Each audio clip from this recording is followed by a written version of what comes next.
Sejam todas bem-vindas, todos bem-vindos. Meu nome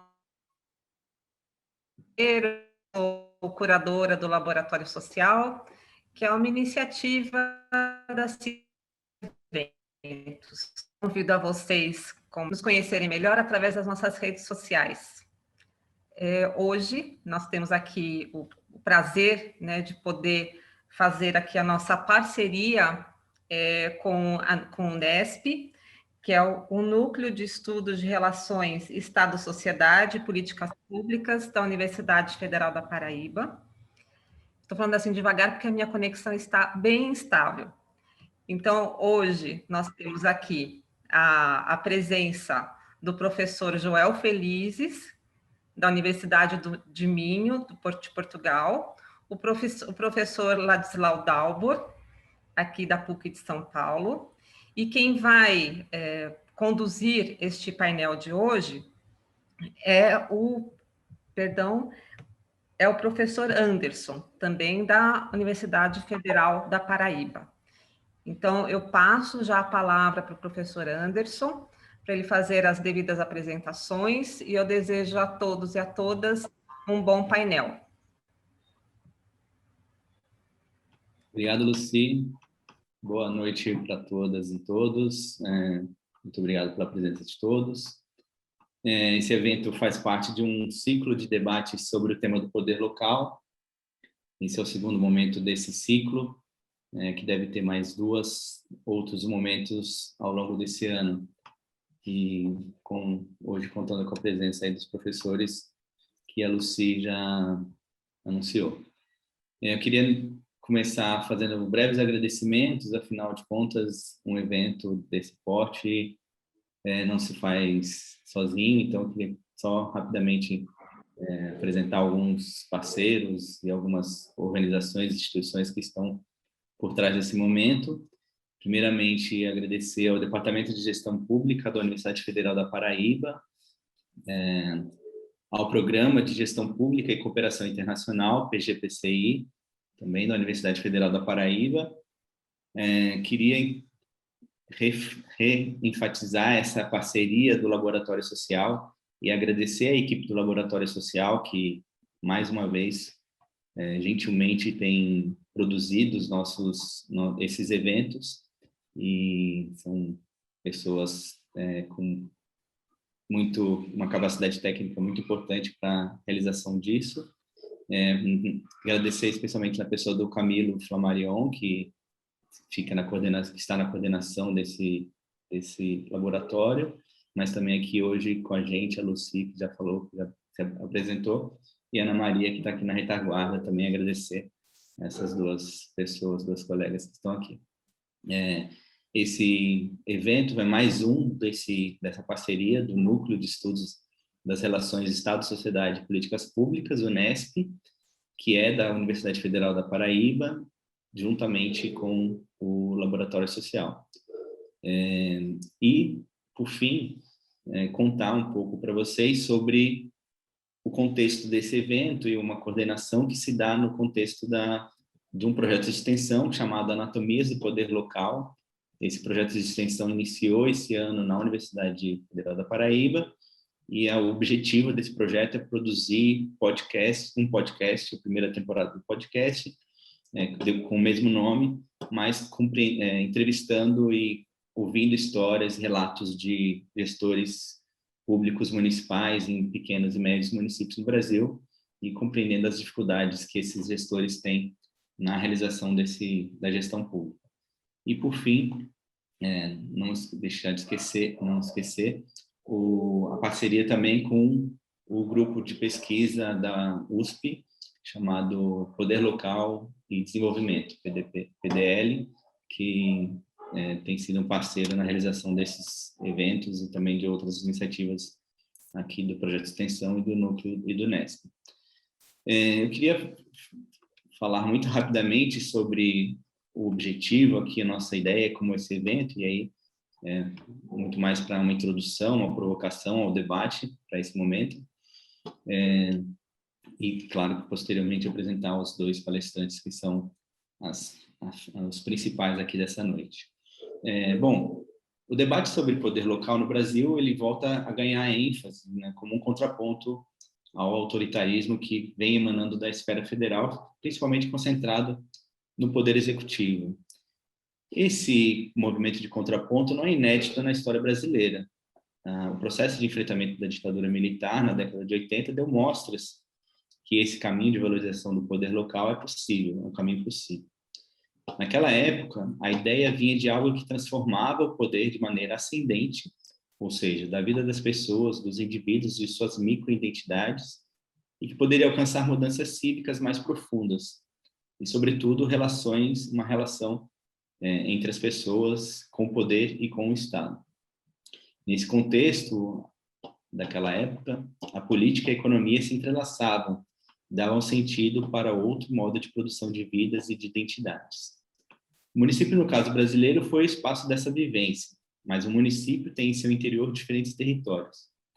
O professor João Felizes, em seu texto sobre as 3 abordagens do poder local, texto que está indicado como material de apresentação desse painel, no site do Laboratório Social, nos demonstra como ocorre esse processo correlacionando os micropoderes e o Estado, né? A política ganha sentido e se conecta às identidades mais individualizadas, à cooperação entre atores e à figura do poder e do Estado, que pode ser democrática ou pode ser sujeita a patologias, como ele coloca no texto, como o despotismo ou a violência totalitária, concentrada nessa ideia de Estado. O poder econômico central, como nos ensina o professor Ladislau Dodô, é que nessa perspectiva perde-se de vista a busca da recuperação do controle do cidadão sobre seu bairro, sua comunidade e seu desenvolvimento. Assim, uma economia que enlaça esse nível de proximidade pode ser o caminho para formas de produção mais cooperativas e solidárias. Essa relação ascendente, seja do ponto de vista político ou econômico, foi muito importante no debate brasileiro. Como resultado desse processo que brotava do território de cada comunidade e alcançava o município, eram vivenciadas múltiplas experiências de políticas públicas associadas com semânticas de participação social, direito e cidadania. O município, naquela época, foi espaço de inovações e laboratório de políticas públicas. O federalismo brasileiro e a Constituição de 88 foram influenciadas e impulsionadas por esse movimento. O município ganhou status de unidade federativa. Era um sonho de um sistema político que conectava do solo vivido ao poder constituído. Mas os tempos atuais são outros. A desigualdade econômica, no caso brasileiro, nunca foi tão grande. A desilusão com a política também não. E demonstra que a crise do nosso sistema representativo. Esses processos afetam a vida das pessoas na medida que distanciam o poder da experiência de vida.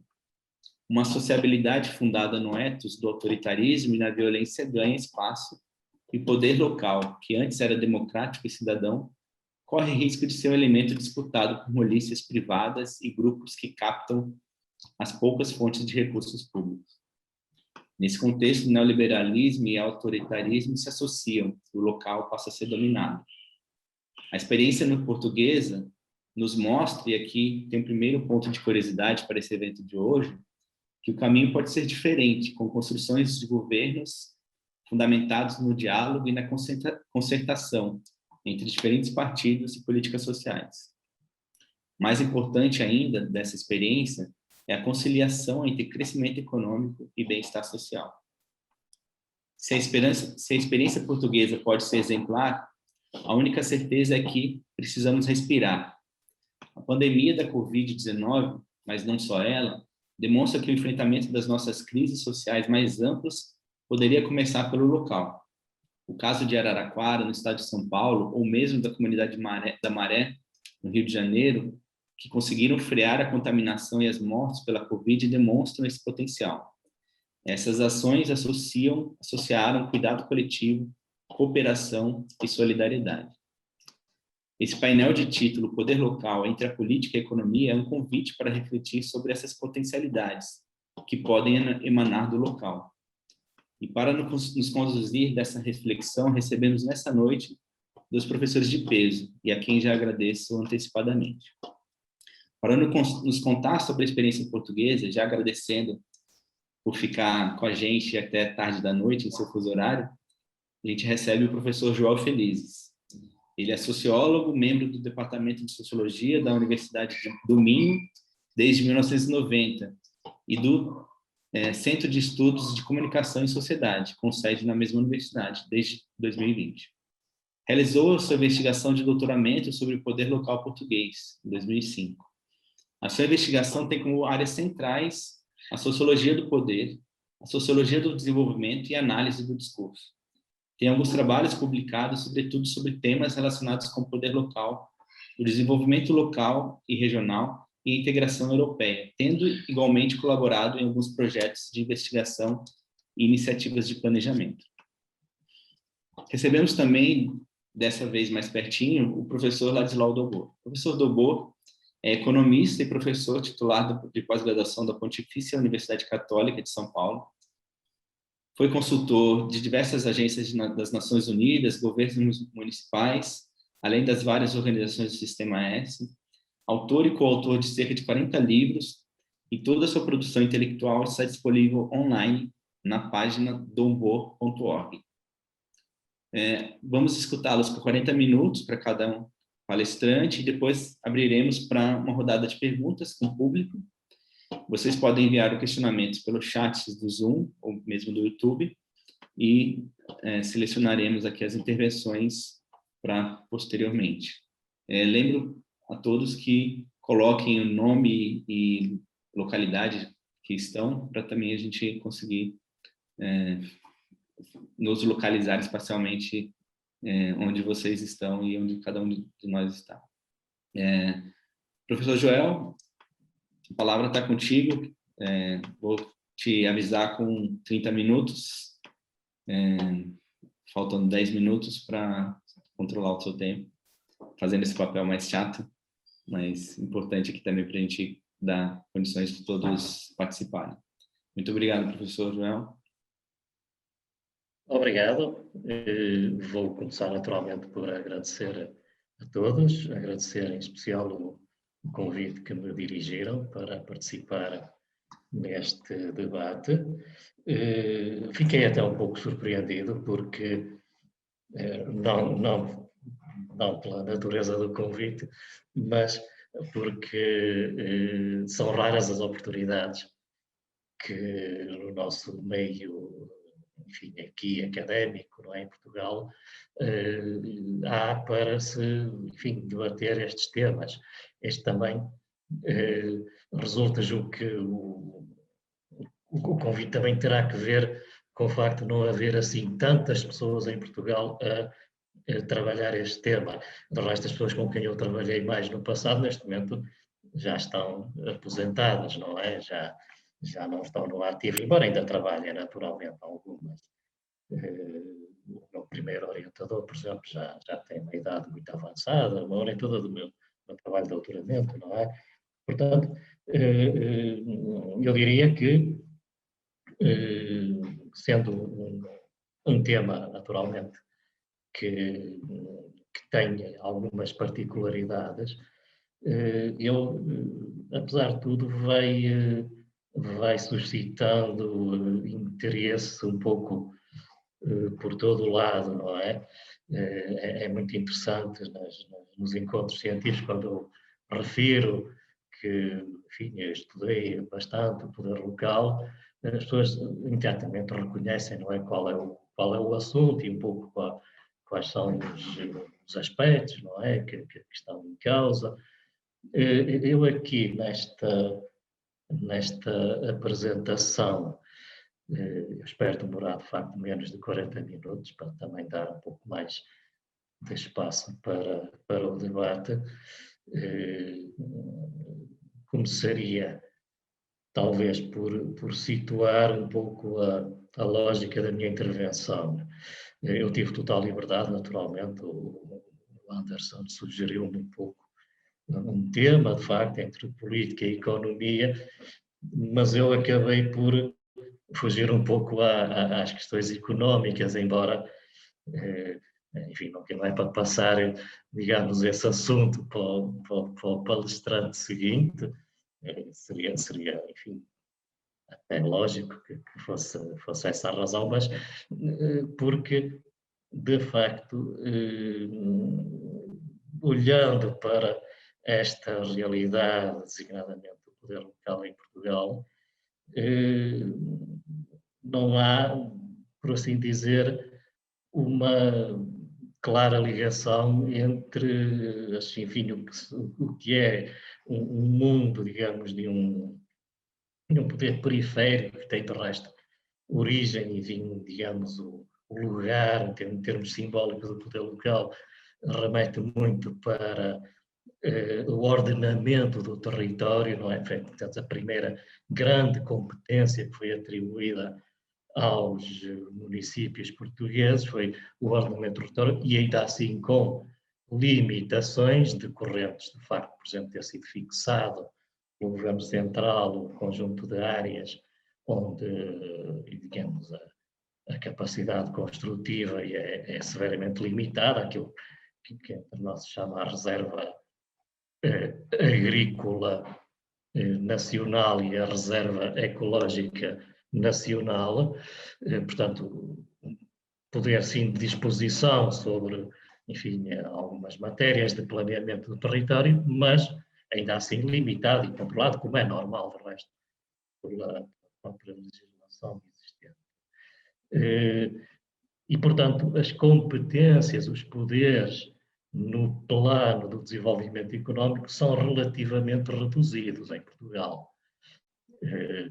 É verdade que todos procuram trazer o desenvolvimento ao seu território, todos os governantes locais, vamos chamar-lhes assim, todos os responsáveis procuram isso, mas, naturalmente, os poderes que têm para o fazer são relativamente limitados, não é? São relativamente limitados. Os recursos são reduzidos.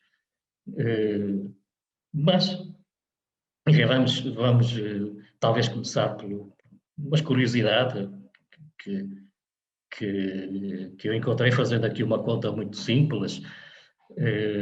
Nós, vendo apenas num único indicador, comparando o Brasil com Portugal, nós estamos próximos na dimensão média dos municípios. O município brasileiro tem uma média de 38 mil habitantes, porque são 5.570, não é? A dividir pelos mais de 200 milhões de habitantes do Brasil, 210, salvo erro, à volta disso. E no caso português, então, temos 33.500 habitantes por concelho. Portanto, são 308 municípios. O que talvez não seja, digamos, fruto de um mero acaso, não é? Talvez, eu diria, parte daquele espírito reformista que no caso português, tanto produziu na sequência da Revolução Liberal, não é? Enfim, da terceira década, especialmente da segunda década do século XIX, produziu uma reforma territorial com a criação de facto, um novo mapa de concelhos ou municípios, não é? Como aqui a designação é equivalente, de concelho ou município, possivelmente, não é? Isso terá, de algum modo, inspirado, algum Portugal se inspirou também no modelo, enfim, de administrativo francês, então, provavelmente o Brasil também foi buscar esta ideia de uma espécie de dimensão média, intermédia do município, também às experiências, não é? Que se foram fixando ao longo da história também noutros países. E esta dimensão, porque foi uma questão que o Anderson me colocou via e-mail, de facto, podemos dizer que dá para uma certa proximidade, mas também ajuda a criar alguma densidade de recursos, não é? Porque na realidade portuguesa tem, de facto, no nível inferior que existe em Portugal, que se chama a freguesia, deriva da velha organização das nossas paróquias, não é? Da Igreja Católica. Portanto, as pequenas paróquias estão na origem das nossas freguesias e são no nosso território mais de 3.000, se considerarmos a atual divisão administrativa. Elas na prática são mais de 4.000. Simplesmente houve uma agregação, enfim, uma história que não vale a pena contar aqui, mas uma agregação que se produz, digamos, para melhorar a eficiência deste pequeno órgão, digamos, do nosso sistema político, o mais pequeno de todos, a mais pequena circunscrição, mas que, de facto, no quadro da política e do que é, enfim, as verdadeiras... Enfim, quem decide o quê tem uma importância extremamente secundária, porque os recursos que são concedidos às freguesias e aos respectivos órgãos de governo, que se chamam juntas de freguesia, são ínfimos, não é? São apenas praticamente para manter uma pequena estrutura de regra geral, são 3, 4 pessoas que trabalham, não é? A tratar de assuntos, digamos, muito locais, da gestão, por exemplo, dos cemitérios, ou de algumas licenças que são concedidas, ou alguns atestados, que nós chamamos, não é? Certificados, que estes órgãos passam, mas em termos, por exemplo, de poder planear e executar, praticamente estão numa elevada dependência em relação ao órgão superior, que é o município, não é? Que é o próprio órgão executivo do município, que é a Câmara Municipal. E, portanto, quando falamos de poder local, no caso português, estamos a falar essencialmente das câmaras municipais. E as câmaras municipais, então, embora já agora a proposta de dimensão dos municípios, vale a pena recordar que a nossa variação não é tão grande, tão significativa como acontece no Brasil. Nós temos, de facto, municípios muito pequenos, mas são circunstâncias da nossa geografia. O mais pequeno é uma ilha ali no meio do Oceano Atlântico, não é? Que é a Ilha do Corvo, que pertence ao arquipélago dos Açores, e o nosso maior município não é assim muito grande, comparado, designadamente, com o caso brasileiro, não é? O nosso maior município, que é a capital, Lisboa, tem pouco mais de 500.000 habitantes. Não há comparação nem com São Paulo, que tem mais de 12 milhões, nem sequer com o Rio de Janeiro, que são mais de 6 milhões, não é? Portanto, apesar de tudo aqui, não há um contraste tão grande entre o grande, embora seja naturalmente um contraste grande, mas permite, apesar de tudo, uma certa coesão do sistema, portanto, os órgãos, embora uma Câmara do município grande tenha muito mais vereadores, tem mais poder, mais dinheiro, naturalmente. A principal receita das câmaras é o imposto, tal como julgo que também sucede isto no Brasil, o imposto cobrado sobre os imóveis não é, existentes no território, o imposto pago por cidadãos, que aqui se chama imposto municipal sobre os imóveis. Esta é a principal receita, não é, das nossas câmaras municipais. Então, com este dinheiro, as câmaras naturalmente vão poder fazer alguma coisa.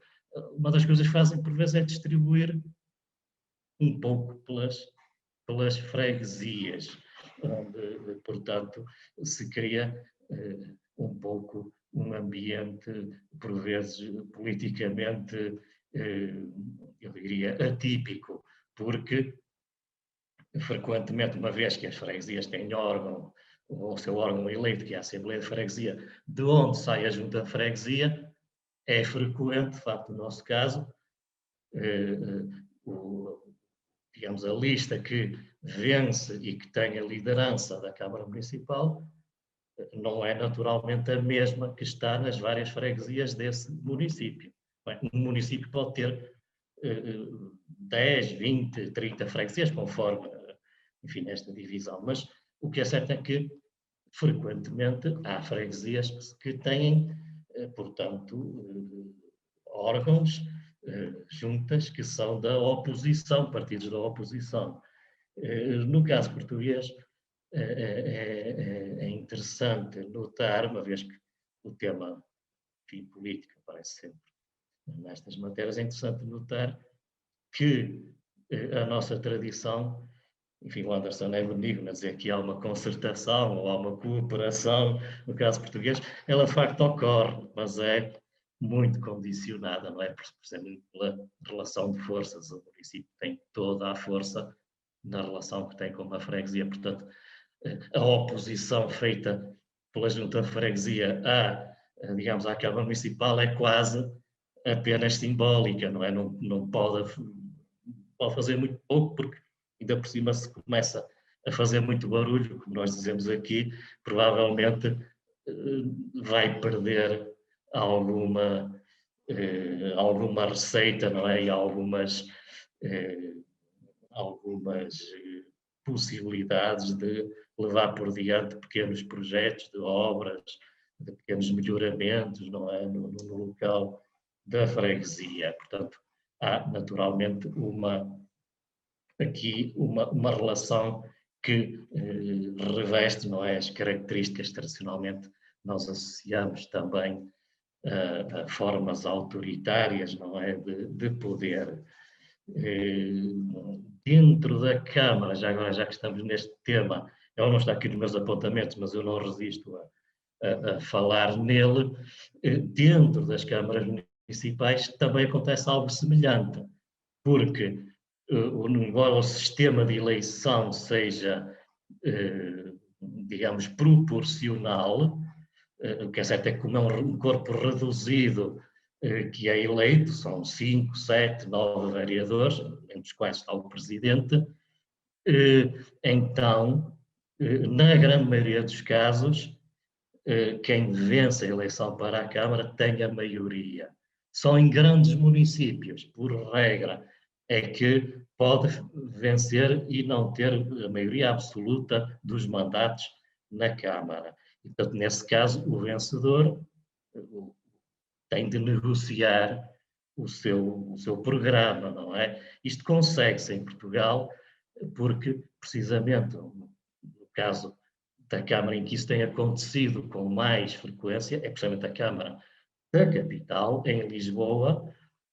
Então, já enfim, nos últimos anos tem acontecido, de facto, ser necessária alguma negociação, simplesmente como é uma Câmara que tem maior orçamento de todos, são, enfim, centenas de milhões de euros de orçamento, e evidentemente é relativamente fácil agradar, digamos, a forças políticas que estão representadas na Câmara, não é? Portanto, tem sido possível, de facto, levar por diante esta coexistência que acontece, sobretudo, em alguns municípios grandes, não é? Quando a Câmara não tem a maioria, portanto, o partido que venceu a Câmara não tem a maioria dos vereadores. Portanto, este não tem sido, de facto, um problema político em Portugal, embora possa ser potencialmente, em situações de agravamento de conflito, possa ser uma razão para se pensar, enfim, a longo prazo, em mudanças legislativas e obrigar, por exemplo, a sistemas maioritários. Ele não existe, de facto, o sistema proporcional existe mesmo a estes níveis muito baixos, entre aspas, da administração, portanto, mesmo nas freguesias, a eleição é feita por um método proporcional, o que é, de facto, uma característica interessante. Vou tentar avançar aqui nas minhas notas para, então, julgo que já ultrapassei bastante do tempo que queria, eu peço desculpa, mas vou então tentar focar-me no que me parece também ser interessante trazer a este debate, que é um pouco a experiência portuguesa de um sistema político que também tem esta característica, não é? Que foi aqui apontada já, portanto, um poder local que está na periferia do sistema. Enfim, nós podemos dizer, é assim, é esse o lugar natural dele, mas, evidentemente, nós sabemos, e o professor Dolor sabe seguramente, porque dilo no seu livro, não é, que há casos na Europa, designadamente na Europa do Norte, em que as competências da administração local são vastíssimas. São quem tem, no caso, julgo que na Dinamarca, praticamente metade da despesa pública é executada pelos municípios, não é? Aqui, em Portugal, de facto, temos uma responsabilidade do ponto de vista de repartição de orçamento que é quase, enfim, vem do outro tempo, não é? Não é assim tão diferente em relação ao nosso anterior regime, à nossa ditadura. De facto, as câmaras municipais, naturalmente, estavam em estreita dependência, não é? Enfim, dos notáveis e dos poderes que se iam exercendo e dos interesses. Portanto, não havia propriamente, embora pontualmente nós temos um ditado, não é, em Portugal, que diz que para lá do Marão mandam os que lá estão, não é? Serra do Marão aqui no norte de Portugal. Então, dava uma ideia de que estas povoações que estavam muito distantes, não é, dos grandes centros, tinham ali uma grande autonomia, não é? Havia um pouco, isto é uma ideia um pouco medieval e que tem que ver com a origem, não é, enfim, do próprio sistema político. Não havia maneira de controlar tão de perto todo o território, não é? E, portanto, criou-se um pouco essa noção de facto, é uma falsidade do ponto de vista histórico, porque, evidentemente, tudo o que fez o Estado foi sempre tentar controlar todo o território e, de preferência, a vida de todas as pessoas, não é? E, nesse sentido, de facto, a ideia de uma democracia local, uma verdadeira autonomia local, é um pouco, enfim, a mesma possibilidade de uma democracia verdadeiramente participativa, ela encontra muitos limites, não é? Ao projetarmos, de facto, o que é a realidade histórica, não é? Designadamente aqui em Portugal. Apesar disso, evidentemente sendo o poder local um poder periférico, e no caso português com um baixo nível de participação na despesa pública total, ele é baixo, designadamente em comparação com outros países europeus. Segundo os dados mais recentes, nós temos um nível de participação nos mais recentes são de 2017, estou aqui a olhar para o papel, 12,6%, e estes 12,6% da despesa pública total executada, segundo a linguagem do Eurostat, pelos governos subnacionais, incluem, no caso português, também os orçamentos das nossas duas regiões autónomas, Açores e Madeira. Portanto, é o conjunto da despesa dos 308 municípios e das 3.000 freguesias, mais as duas regiões, os dois governos regionais, não é? As duas regiões autónomas, dos nossos dois arquipélagos. É importante frisar, para quem não conhece muito bem o sistema político português, que nós não temos poder regional em Portugal. Não há o equivalente a estados ou a regiões, não é? Como existe em muitos países, não é? Em praticamente todos os países democráticos, há uma estrutura regional com órgãos eleitos e com competências próprias, orçamento próprio. Em Portugal só há regionalização nos dois arquipélagos, não é? O território continental português, onde naturalmente reside a maior parte da população, não está regionalizado.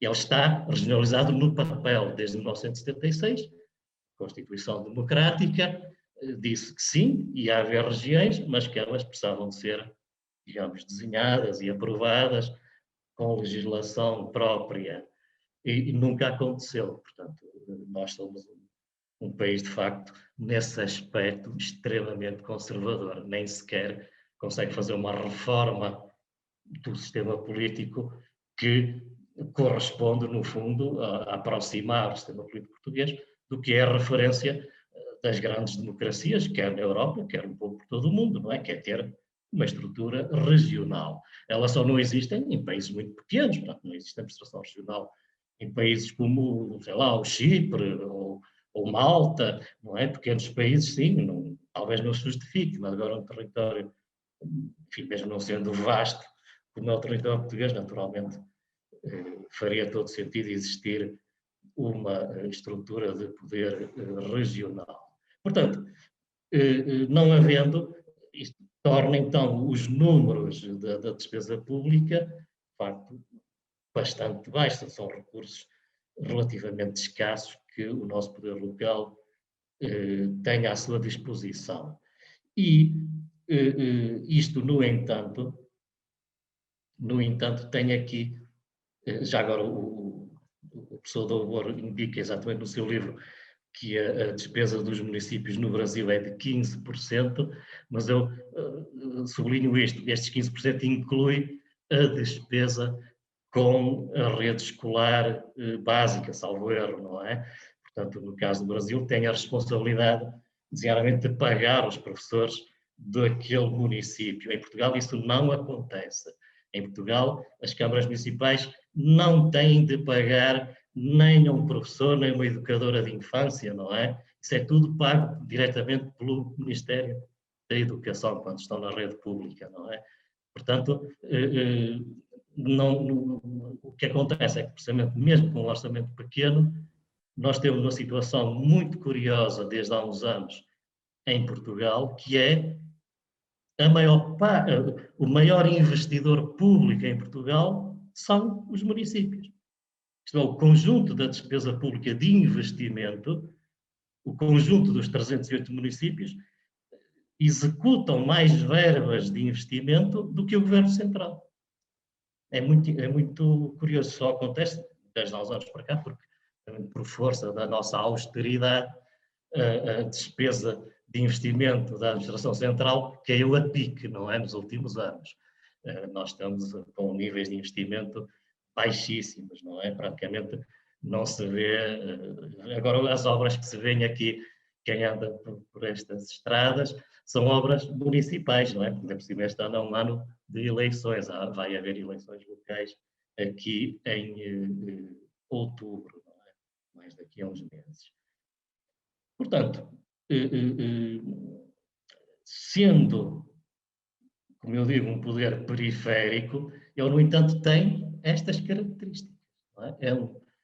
Tem uma importância para o país muito grande, não só do ponto de vista de ser, evidentemente, uma escola de democracia, se quiserem, sobretudo a nível das dinâmicas mais nível freguesia, é onde se formam, naturalmente, é o início de muitas carreiras políticas e naturalmente, também é na nossa administração local, já agora, é também onde se faz, desde há vários anos, neste caso desde 2015, estou aqui a olhar para o papel para não dizer asneira, 2015, não, desde 2005, desculpem, que em Portugal, o principal agente cultural, a maior parte da despesa da cultura, é também executada pelas câmaras municipais. É muito interessante este número também. Este número, já agora, obtive-o num trabalho feito em 2018 por uma economista que se chama Amarilis Feliz. Ela, por acaso, é minha sobrinha, mas este trabalho eu cito aqui porque é merecedor, um trabalho excelente que ela fez. Não fui tido nem achado, como se diz, não tive nada a ver com este trabalho, portanto, apenas cito porque, de facto, é um número preciso. Ela teve bastante trabalho a chegar a estas conclusões. E é muito interessante ver como a importância, não só simbólica, mas de facto efetiva em domínios como a cultura e mesmo investimento em obras públicas, a importância dos municípios portugueses é muito grande, mesmo com um orçamento pequeno.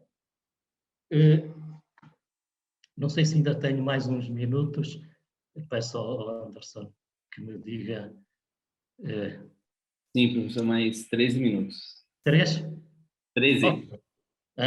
12 minutos.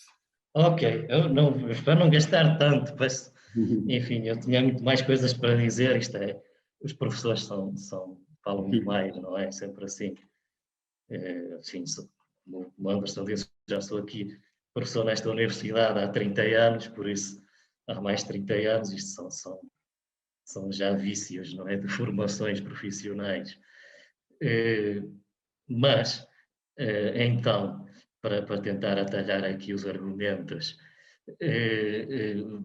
eu vou dizer que, mesmo assim, evidentemente, o grosso, digamos, da nossa cultura política, do nosso sistema político é, evidentemente, fortemente centralista, e basta ver coisas tão simples, não é preciso ir ver estes números que eu acabei de citar, geralmente a baixa participação na despesa pública.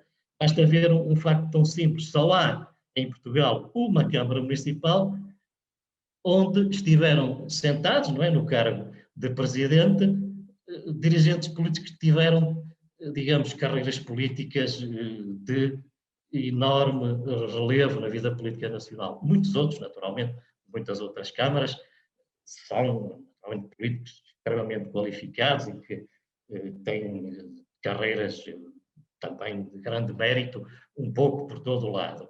Mas os grandes cargos, por assim dizer, quem é que chegou até agora a primeiro-ministro do governo de Portugal? Quem é que chegou até agora a presidente da República em Portugal? De facto, foram só ex-presidentes da Câmara Municipal de Lisboa, o que é muito significativo. Não é? Só a maior Câmara do país, por estar na capital, é que foi capaz de gerar um anterior Presidente da República, Jorge Sampaio, e foi capaz de gerar o atual Primeiro-Ministro de Portugal, António Costa, que foi Presidente da Câmara de Lisboa, e um anterior Primeiro-Ministro de Portugal, Pedro Santana Lopes. E mesmo o atual Presidente da República ganhou muita notoriedade na opinião pública, quando há muitos anos também foi candidato à Câmara Municipal de Lisboa, embora não tenha ganho as eleições, mas também esteve lá 4 anos como líder da oposição na Câmara Municipal de Lisboa, o Presidente Marcelo Rebelo de Sousa. Portanto, é muito interessante ver como o nosso sistema está distorcido, não é? A ponto de apenas uma Câmara Municipal parece capaz, e neste momento a história repete-se, não é? Porque os 2 principais candidatos à próxima eleição da Câmara Municipal de Lisboa são também apontados imediatamente como candidatos a serem sucessores, não é, das atuais lideranças dos respectivos partidos, especialmente do Partido Socialista, o atual Presidente da Câmara, Fernando Medina, e do Partido Social Democrata, o principal oponente, não é, que é o engenheiro Carlos Moedas. Portanto, são duas figuras imediatamente por serem candidatos à principal Câmara Municipal do país, são imediatamente apontados como tendo outros interesses, não é, em termos de carreira política. A segunda Câmara do país, em termos de orçamento, não é em termos de população, mas em termos de orçamento é, que é a Câmara Municipal do Porto, é também um caso curioso, não vamos agora entrar nestes detalhes, mas é interessante perceber, por exemplo, o atual líder da oposição foi durante muitos anos atual líder da oposição, líder do principal partido da oposição em Portugal, o Dr. Rui Rio, foi muitos anos Presidente da Câmara Municipal de Porto, foi entre 2002 e 2013, mas parece um cargo azarado, não é? Porque aparentemente as chances que ele tem de chegar, de facto, à liderança do governo central em Portugal, segundo as sondagens, não é, são ainda reduzidas. Ainda uma última nota, então. Eu prometi, eu queria que foquei este tema, depois deixarei outros assuntos para eventual debate. Uma última nota sobre a participação das mulheres. É um dado interessante, eu quero trazê-lo aqui para se perceber também porque é que, além de um sistema centralista, também há um sistema, um poder local, enfim, também se rege pelas regras, não é, tradicionais do exercício do poder, portanto é um poder essencialmente exercido no masculino. Temos presidentes de Câmara mulheres em Portugal, mas são muito poucas, neste momento são apenas 27 em 308, portanto 8,8%. A lei da paridade que nós temos, não é? Portanto, quando um partido ou movimento candidata a uma Câmara Municipal tem de ter, em cada 3 nomes da lista, os 3 primeiros nomes têm de estar no mínimo uma mulher. Não é? É assim a nossa lei da paridade. 33% dos candidatos, no mínimo, tem de ser, no mínimo, enfim, em cada 3, um nome, uma mulher.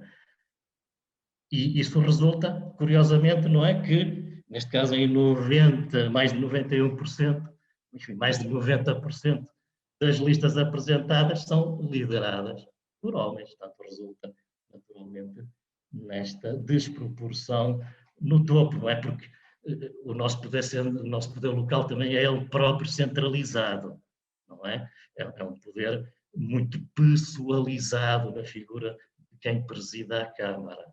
É de longe a figura mais relevante da cena política local, não é? Quando se fala de poder local, o que salta logo é, como figura mais relevante, é o Presidente da Câmara. Já agora vale a pena anotar que noutros casos, noutros países, designadamente do Norte da Europa, é tradicional haver um cargo simbólico, portanto, um Presidente de Câmara, vamos chamar assim, não executivo, que representa simbolicamente o Conselho, e depois há um poder executivo que é mais burocrático, não é? Portanto, há aqui uma espécie de repartição. Em Portugal, não. É centralizado porque o Presidente da Câmara é quem, de facto, tem a disposição sobre o orçamento e as finanças, por norma, esse pelouro, não é, que nós chamamos, os pelouros, não é, a área da habitação, as obras, o ordenamento, enfim, a parte da orçamento e finanças, sistematicamente, é um pelouro do próprio Presidente da Câmara, é quem controla, evidentemente, as finanças locais. Professor Joel, mais 3 minutos. Pronto, eu ficaria por aqui. Agradeço muito a vossa atenção e estarei naturalmente ao dispor depois para responder a todas as questões que queiram colocar. Muito obrigado e até daqui a pouco.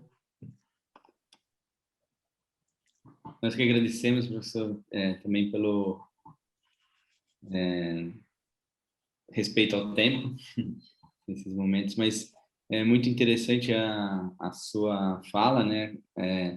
A comparação com o caso brasileiro pela média dos municípios, seria uma possível chave de leitura, mas a gente sabe que no caso brasileiro os pequenos e médios municípios, os pequenos municípios de até 50 mil habitantes, que é a média, né, a qual está contida a média, de fato são também ainda pouco visíveis no sistema político mais amplo, né? Então, pensar também sobre isso, eu acho que é um aspecto que o poder local e a realidade do Brasil, esse Brasil profundo, também traz para a gente refletir sobre isso. E acho que tem algumas questões aí que podem ser pensadas.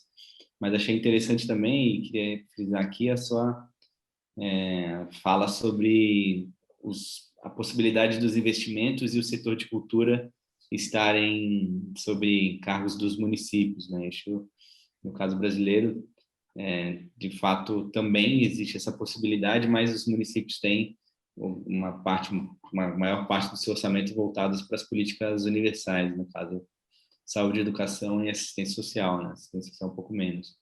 Mas, de fato, pensar sobre isso e a gestão desse processo, as políticas públicas e a própria fomento que pode se ter a partir do local seria algo que, com essa possibilidade de alocação de recursos dos municípios, poderia potencializar, né? Mas muito obrigado novamente pela sua fala. A gente vai abrir posteriormente para um momento de conversa e debate, mas sem demorar muito mais, eu queria passar a palavra ao professor Ladislau, novamente também agradecendo ao professor Ladislau pela presença aqui. E, professor, a palavra está com você. Olha, eu agradeço a fala do professor Joel. Eu trabalhei 2 anos ali com Boaventura na reconstrução do sistema universitário, foi na Universidade de Coimbra, né? Que depois da Revolução dos Cravos, né?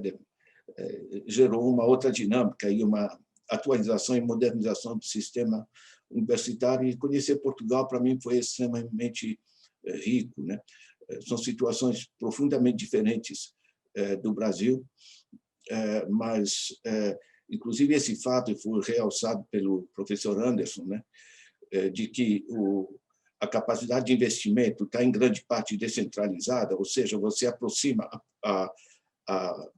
a política e a economia, né? Porque onde estão as pessoas e que conhecem os seus problemas, é ali onde se decide os investimentos. Isso é vital e é rigorosamente o inverso do que acontece no Brasil, né? Deixa eu pontuar algumas coisas, abrir janelas. Primeiro, que eu coloquei online o link para 2 trabalhos, né? Isso aqui tem sido muito lido no Brasil, o que é poder local. Tá? Ele pega muitos exemplos, ele dá tipo de uma filosofia, né? De que a gente pode se apropriar da política, né? A política onde funciona, eu pego a China, por exemplo, né? A China tem um governo central politicamente forte, mas muito pequeno, né? Essencialmente, ele por exemplo, o Kroiber, que estuda a China, está no meu blog, inclusive, em dicas de leitura, uma resenha do livro dele, né? A China é mais descentralizada que a Suécia, né? O professor Joel estava falando aí da Dinamarca, coisa do gênero, que realmente ali é bem mais de 50% do orçamento vai direto para os municípios. Eu tive uma reunião anos atrás com a ministra de Planejamento da Suécia, ela me dizia que era 72%. Quer dizer, na realidade, onde funciona a economia, isso é o eixo da minha análise, né? E eu viajei, eu conheci esses países, certo? O essencial da execução das políticas em termos de financiamento dos projetos, de organização, etc., é no nível local, certo? Onde funciona, você aproxima os recursos do local, porque isso permite uma decisão muito mais adequada às necessidades, e, ao mesmo tempo, você torna muito mais produtivo o governo central, porque o governo central, em vez de ficar debatendo enfim, entre os grandes grupos e os interesses nacionais para onde vão os recursos, certo?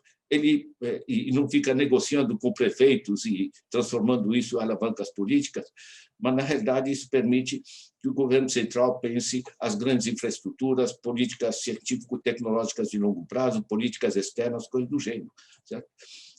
Você racionaliza o sistema administrativo do conjunto. Esse é um eixo básico, tá, dessa minha análise, né? Deixa eu levantar, primeiro, que nós estamos vivendo uma convergência de crises, não apenas a crise da pandemia. Nós estamos com uma crise ambiental absolutamente dramática, destruição da biodiversidade, destruição da vida nos mares, a perda de solo agrícola. No Brasil, a destruição da Amazônia, mas não só, certo?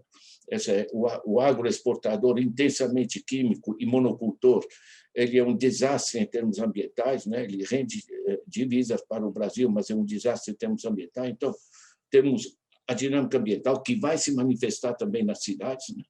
Nós temos o desastre social da desigualdade, esse é o eixo estruturante de todas as nossas políticas, tá? Ele vai impactar tudo. Vai impactar como agem as empresas, porque a massa da população não tem dinheiro para consumir, então isso trava o desenvolvimento da produção, isso vai impactar o sistema da educação, porque nós temos educação privada ou de luxo até, digamos, para as minorias mais ricas, e temos uma educação para pobre, temos saúde para rico, saúde para pobre, né? De certa maneira, isso é importante entender que a desigualdade não é só uma questão de injustiça, é uma burrice em termos de organização social, tá? Porque você, de certa maneira, congela a desigualdade em termos das diversas políticas que se fazem no país e gera essas situações explosivas, né? A que ponto você pode falar da cidade de São Paulo, né? Quando você tem a parte próspera e você tem as periferias, né? Vocês têm o convívio, né, da miséria e do luxo absurdo no Rio de Janeiro e por aí vai. Então, a desigualdade só tem aumentado. Tá? Ela foi reduzida, em parte, durante o governo popular. De 2014 para cá, quando começa o golpe, a desigualdade vem subindo, né? Isso é outra situação crítica. Não há como fazer uma democracia, ter uma política democrática a partir de um certo grau de desigualdade. Então, é tão simples assim. Isso é só olhar. Eu trabalhei 7 anos na África, trabalhei em diversos países. Olha, não tem como. Tá? A democracia política sem democracia econômica é, evidentemente, uma ficção. Né? E nós temos também o caos financeiro, que é absolutamente essencial, porque para investimentos, em grande parte, nós temos que ter acesso aos recursos. Né? O sistema financeiro hoje é essencialmente global. Tá? São sinais magnéticos. Dinheiro impresso pelos governos é apenas 3% da chamada liquidez. São sinais magnéticos que navegam, chama high frequency trading, navega no planeta, e o controle dos governos em cima desses recursos é hoje bastante limitado. Né? No caso nosso, nós temos situação bem particular. Nós temos um ministro da Economia, que é cofundador do BTG Pactual. O BTG Pactual, eu peguei o organograma dele no Valor Econômico. O BTG Pactual contém 38 filiais em paraísos fiscais. Está tudo ali: Panamá, Luxemburgo, Ilhas Caimã, as Ilhas Virgens Britânicas e por aí vai. Para que você tem tantas filiais em paraísos fiscais? É calculado que o Brasil tem, em paraísos fiscais, ordem de grandeza o equivalente a 1/3 do PIB. Certo? Não é dinheiro investido, é essencialmente dinheiro, evasão fiscal, corrupção, lavagem de dinheiro de diversas formas. Né? É legal. Tá? Isso é uma curiosidade dos sistemas internacionais.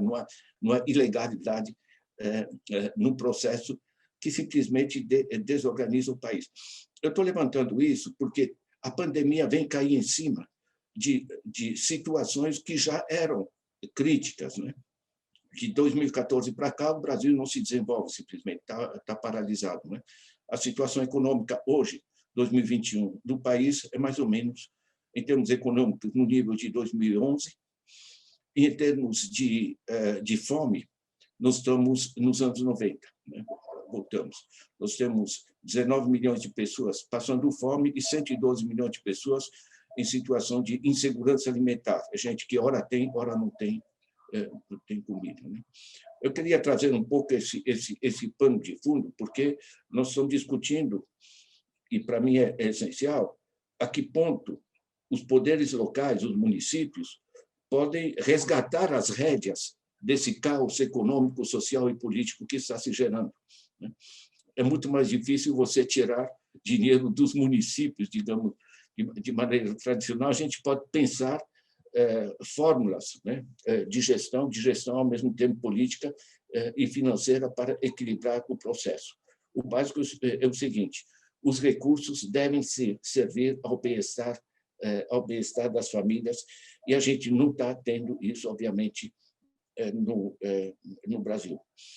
Deixa eu pegar um outro ponto, que é o seguinte: o problema do Brasil não é econômico. Tá? Eu trabalhei em países africanos onde realmente você tem que tirar leite de pedra. A situação é extremamente crítica, certo? A herança do colonialismo e tudo mais. Se vocês pegam o PIB do Brasil, 7,5 trilhões, divide pela população, isso dá R$11.000 por mês por família de 4 pessoas. R$11.000 por mês por família de 4 pessoas. A gente pode refinar, dizer, em vez do produto interno bruto, falar em renda nacional líquida, enfim, vocês podem fazer um pouco de aritmética nos conceitos econômicos, mas, basicamente, vão ficar acima de R$10.000 de qualquer maneira. Não há nenhuma razão econômica para ter miséria, para ter fome, para ter pobreza no Brasil. A catástrofe que está acontecendo, ela não tem nenhuma justificativa. Né? É que o dinheiro está indo para o lado errado. O dinheiro vai para cima, vai essencialmente para os bancos, para os acionistas, através de juros elevados, de dividendos absolutamente irresponsáveis. Pega a situação de uma Petrobras, né? Que eles privatizam e, em vez do petróleo, desse gigantesco recurso que é o petróleo, servir para desenvolver o país, investimento em infraestrutura, políticas sociais, etc., hoje está passando a alimentar acionistas nacionais e internacionais com dividendos, enfim, quer dizer, a lógica de dinamização da economia a partir do governo central, sobretudo com esse tipo de governo, ela está demonstrando, evidentemente, os seus limites, né? Eu acho que o desenvolvimento do que eu estudei e visitei e vi funcionar dos países nórdicos, da Alemanha, da Polônia, da China, da Mongólia, de diversos países africanos, enfim, eu rodei, né? Enfim, trabalhei em muitos países latino-americanos também, onde funciona é quando se descentraliza e aproxima os recursos da população, porque ela passa a ter mais controle e a pressão sobre o uso final dos recursos se torna muito mais viável. É só ver hoje com que facilidade grandes grupos nacionais e internacionais estão repartindo entre si o orçamento do país, certo? E deixando os municípios em situações catastróficas. Eu participei recentemente do doutorado de Marcelo Uchoa. Vocês podem pegar no meu site, double.org, vocês vão ter lá, vocês põem Marcelo Uchoa, tem um estudo, um doutorado muito bom sobre a situação financeira dos pequenos municípios no Brasil, que é a ampla maioria, né? Simplesmente não é viável. Tá? É muito interessante. O dinheiro está lá em cima. Como você sabe, a Constituição Federal de 88 ela descentralizou os encargos, não descentralizou o dinheiro. Isso é uma falha estrutural, digamos assim, que exige um pacto federativo diferente. Nós temos que reajustar o conjunto do sistema. Deixa eu ir diretamente, portanto, aqui não é falta de recursos, é falta de gestão política e social, tá? Porque com esse nível de R$11 mil por mês para uma família de 4 pessoas, só reduzir um pouco a desigualdade e dá para todo mundo viver de maneira digna e confortável. Quanto mais em Portugal, então, né, que é bem mais rico, né? Lá, daria cerca de $8 mil por família de 4 pessoas, né? Por mês. Né? Como sempre, se trata de seguir o dinheiro e ver as deformações que ocorrem. Né? Deixa eu trazer mais para o nível propriamente dos municípios, né? As grandes mudanças estruturais que perpassam o conceito de desenvolvimento local, primeiro é a urbanização. Tá? A urbanização no Brasil é generalizada. Certo? Nós tivemos um sistema de expulsão da população do campo, não é só atração urbana. Né? Isso gerou o que temos hoje, cerca de 87% da população é urbana. Isso é muito interessante, porque abre perspectivas diferentes do que quando a massa da população é população rural dispersa, porque gera economias de localização para os investimentos. Né? É muito mais simples o transporte escolar, é muito mais simples o acesso à clínica, enfim, um conjunto de coisas se tornam muito mais econômicas com essa concentração urbana. Essa concentração urbana no Brasil é extremamente deformada. Né? Nós temos 326 municípios que têm mais de 100 mil habitantes. Certo? Isso representa 6% dos municípios. Tá ali o grande parte da população, mas a massa de pequenos municípios é muito grande, de um lado, o que fragiliza, e, por outro lado, temos o gigantesco metropolitano, né? O professor Joel mencionou o Rio de Janeiro com seus 6 milhões, São Paulo com seus 12 milhões. Na realidade, São Paulo, a área conurbada, dá 22 milhões de habitantes, certo? 2 vezes Portugal.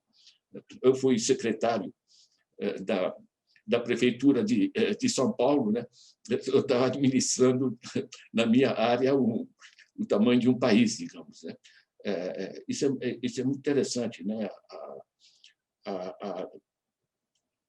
O desequilíbrio estrutural que se forma. Né? Porque você tem núcleos prósperos e você tem gigantescas periferias explosivas em volta. Certo? Você tem, numa cidade como São Paulo, certo? Todo dia de manhã você tem uma massa de população que tem que sair de uma região, ir para outra região, porque os empregos estão no lugar, e o resto são cidades dormitórias extremamente pobres. Né? Como é que se administra isso? Isso é catastrófico, porque nunca liquidaram o planejamento que o Celso Furtado tinha começado a estruturar, né? E o crescimento foi simplesmente caótico. No Rio é espantoso, mas é o caso de Salvador, de Recife, de Porto Alegre, de um conjunto de regiões metropolitanas do Brasil. E não temos, no Brasil, administração metropolitana. Tá? O governo acabou com a Emprasa, que pelo menos organizava um pouco de planejamento metropolitano.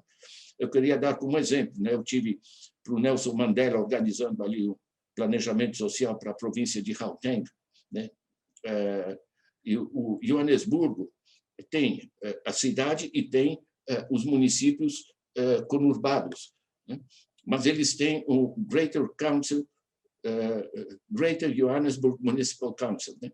Quer dizer, eles têm uma instituição de governança da região metropolitana que permite minimamente você fazer um certo equilíbrio e ganhos de organização no espaço urbano. Queria lembrar que o paulistano, Joel, o paulistano perde, em média, 2 horas e 43 minutos por dia para ir para o trabalho, coisa do gênero, certo? São 2 horas e 43 minutos que ele não está com a família, não está trabalhando, não está produzindo, está apenas se cansando, está contaminando, gerando doenças, gastando gasolina, enfim, está parado no trânsito, andando em primeira e segunda, certo? Isso por excessos de investimento, né? Nos cargos, todo investimento se dava na criação de túneis, viadutos, vias expressas, né? Eu sempre digo, né? O viaduto ou o elevado é a linha mais reta entre um engarrafamento e outro engarrafamento. Né? Você sabe o que é? Uma cidade desse porte, imensamente rica, certo? Ela não ter planejamento é realmente uma coisa catastrófica. De qualquer maneira, um eixo é a urbanização, o eixo estruturante, né, para a gente acompanhar essa situação dos municípios, né? E esse grande desequilíbrio entre metrópoles, né, porque houve esse êxodo rural por expulsão do campo através do sistema dos latifúndios, né? Tem o outro eixo estruturante que eu queria levantar, que me parece muito importante, que é a mudança do perfil intersetorial dos sistemas produtivos. A gente tinha um tempo que ter emprego se trabalhava no campo, digamos, no tempo era agrária. Tá? Depois se desenvolveu a indústria e serviços, mas, na realidade, eu descarto, tal como Manuel Castells e outro, o conceito de serviços. Os serviços é uma bagunça, é residual. Agricultor, a gente sabe o que é. A indústria, a gente sabe o que é, certo? É máquina. Tal. Todo o resto a gente chama de serviços. Agora, um conceito de análise intersetorial, em que você tem o padre, a prostituta, o consultor da IBM e por aí vai, isso, francamente, né, são serviços pessoais, serviços espirituais, tudo bem. Mas, na realidade, o que acontece?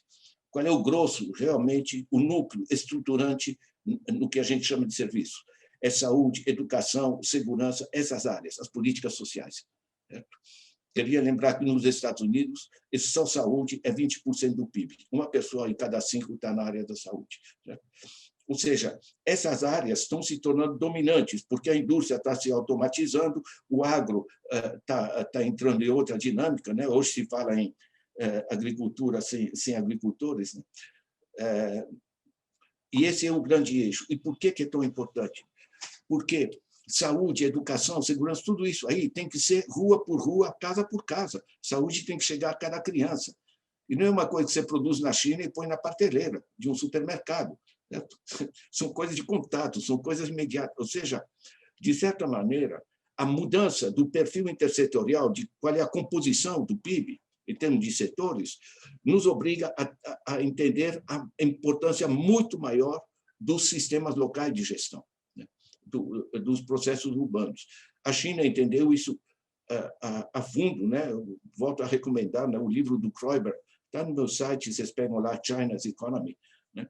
fazer esse estudo da estruturação, a gente aprende muito com a China. Não é questão de gostar, de não gostar, de ideologias e de gritinhos desse tipo.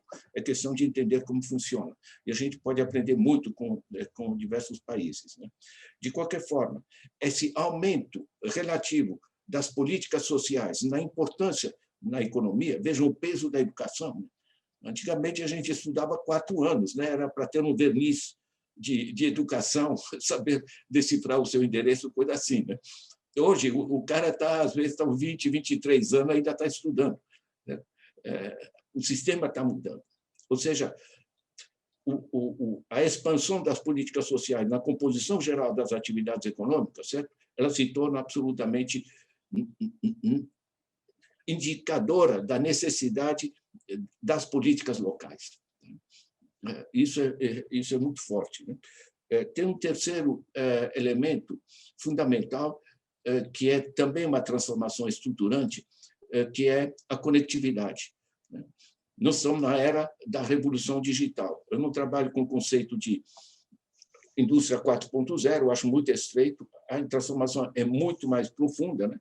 Eu tenho um livro que pode interessar vocês, Joel, ele está online, tá? O pessoal em Portugal pode ler. O capitalismo se desloca, novas arquiteturas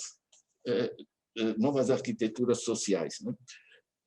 Basicamente, eu participei bastante da experiência da cidade do Piraí, né, no Rio. É uma pequena cidade, está perto do Rio, mas eles generalizaram o acesso banda larga para todo o território, né, praticamente gratuito. Sabe o que é? Um comerciante que tem um produto com falta de estoque, em vez dele ir para o Rio se reabastecer, ele entra em contato com os comerciantes vizinhos, pergunta quem tem esse produto aí, que tem um freguês que está querendo. Em vez da pessoa perder o meio-dia, pegar carro e ônibus para resolver um problema, quem viaja são os bits, né? São os e-mails, são os zaps, e todo esse, ou seja, o sistema e a condição do pequeno município, que se discutiu muito no Brasil, que eles não são viáveis, esse tipo de coisa. Hoje a gente está entendendo que um município pode ser pequeno, mas articulado, e articulado em rede. Eu participei de iniciativas de Penápolis, por exemplo, uma cidade pequena no interior de São Paulo, certo? Que, frente aos desafios de saúde, muita gente ia para Penápolis, dos municípios vizinhos, porque ali tinha um hospital melhor, tinha um sistema de saúde melhor, certo? O que sobrecarregava. Eles fizeram um consórcio intermunicipal de saúde, certo? Então, tal município é pequeno, mas tem bom centro de oftalmologia. Então, tudo que é oftalmologia é direcionado para lá. Estão entendendo? Você gera uma racionalidade territorial, né, de complementariedade de atividades. Isso dinamiza, evidentemente, a produtividade. Ou seja, a conectividade muda as coisas, né? E o último ponto que eu queria mencionar é que nós estamos entrando na economia do conhecimento. O desenvolvimento depende menos de capacidade de ter terra e mão de obra, que os dois estão sobrando, e isso é uma catástrofe no Brasil, e mais de acesso à tecnologia. A tecnologia não é só para produzir... Eu, quando pego meu celular, aqui eu posso ter 5% de trabalho físico e matéria-prima. O que é o valor disso aqui? Conhecimento incorporado. O conhecimento é o principal fator de produção hoje, não é mais a máquina. O Ignatius Salles dizia, no século passado, quem mandava era controlava as máquinas, né, as fábricas. Nesse século agora, quem manda é quem controla a informação. Na realidade, isso tem importância. Eu tive uma reunião com o reitor da Universidade de Portland, lá no Oregon, nos Estados Unidos, né? Eles transformaram a universidade, que não é só uma fornecedora de diploma, mas num instrumento de elevação do nível científico-tecnológico de todo o território. O TCC, o trabalho de conclusão de curso, que é muito burocrático no Brasil, lá eles exigem que seja um projeto, junto a um grupo de alunos, elabora um projeto, por exemplo, de melhoria da saúde, ou melhoria de saneamento, ou melhoria de acesso, de organização de transporte, o que seja. Mas para concluir um curso, você tem que montar e vender para alguém, para uma secretaria de saúde, para uma empresa, ou o que seja, vender para alguém um projeto concreto de melhoria daquele estado, daquela cidade. Certo? Ou seja, de certa maneira, cada município, por organizar a sua articulação em rede com outras universidades ou com universidades locais e regionais e passar a trabalhar de maneira sistemática o seu desenvolvimento. Né? Eu queria lembrar que o conhecimento hoje está online. Né? Então, como estamos aqui, o Joel Feliz entrando na primavera de Portugal, nós aqui em diversas situações, o Anderson na Paraíba, o conceito de território mudou. Não há mais problema de ter um município pequeno, se você está articulado e conectado. Então, a gestão do município se tornou, em grande parte, o sistema de se articular nas regiões. Santa Catarina tomou uma iniciativa muito interessante, né, que dividiu os seus 310 municípios em regiões, 30 e poucas regiões, certo? E grupos de municípios passaram a se articular para assegurar a racionalidade de gestão. Né? Às vezes, você tem município no Brasil em que um lado da rua, o transporte do lixo, né, dos resíduos sólidos, pertence a uma empresa, e do outro da rua a outra, de outro município diferente. Isso não faz sentido. Nós podemos construir complementaridade. Portanto, eu pego esses eixos estruturantes, né? A urbanização, a expansão das políticas sociais, a conectividade, o conhecimento como fator principal de produção, que é legal para as análises, pelo menos esse é meu eixo para tentar acompanhar como a gente pode estar melhorando esses municípios. Né? Nós fizemos